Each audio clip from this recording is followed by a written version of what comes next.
Hari ini kita berdiri di hadapan kisah yang paling menggetarkan dalam seluruh sejarah manusia. Kisah tentang seorang yang dikhianati, diadili, disiksa, dan wafat di kayu salib. Namun di balik semua itu, tersembunyi satu kebenaran yang mengubah segalanya, yaitu tentang cinta yang sempurna. 30 keping perak. Itulah harga yang diterima Yudas untuk menyerahkan Yesus kepada musuh-musuhnya. Harga seorang budak. Namun sebelum kita menghakimi Yudas, mari kita bertanya dengan jujur kepada diri sendiri. Berapa kali kita sendiri telah lebih memilih kenyamanan atau kesenangan dunia daripada kehendak Tuhan? Pengkhianatan tidak selalu dramatis. Seringkali ia lahir dari keputusan kecil setiap hari. Namun di malam yang sama, di tengah ancaman dan kegelapan, Yesus mengambil roti, mengucap syukur, dan berkata, "Inilah tubuhku, inilah darahku." Ia tidak pergi meninggalkan kita. Ia memilih untuk tinggal, terutama dalam setiap ekaristi yang kita rayakan.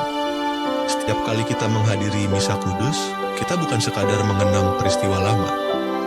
Kita berjumpa secara nyata dengan Kristus yang tersalib dan bangkit.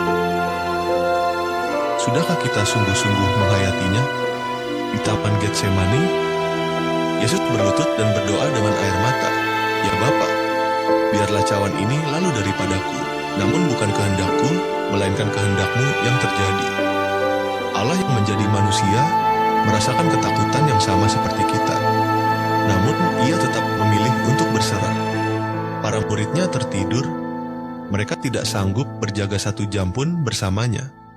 Dan kita, dalam keadaan hidup kita yang terberat, apakah kita berdoa atau kita pun tertidur? Di Golgota, Yesus didera, dimahkotai duri, dan disalibkan. Dan dalam puncak penderitaannya, ia berseru, "Allahku, Allahku, mengapa Engkau meninggalkan aku?" Bukan seruan keputusasaan, melainkan doa seorang yang tetap percaya bahkan di titik terdalam penderitaannya. Salib bukanlah kekalahan. Salib adalah puncak cinta yang paling agung yang pernah ada dalam sejarah. Ketika Yesus wafat, tirai bait suci terbelah 2.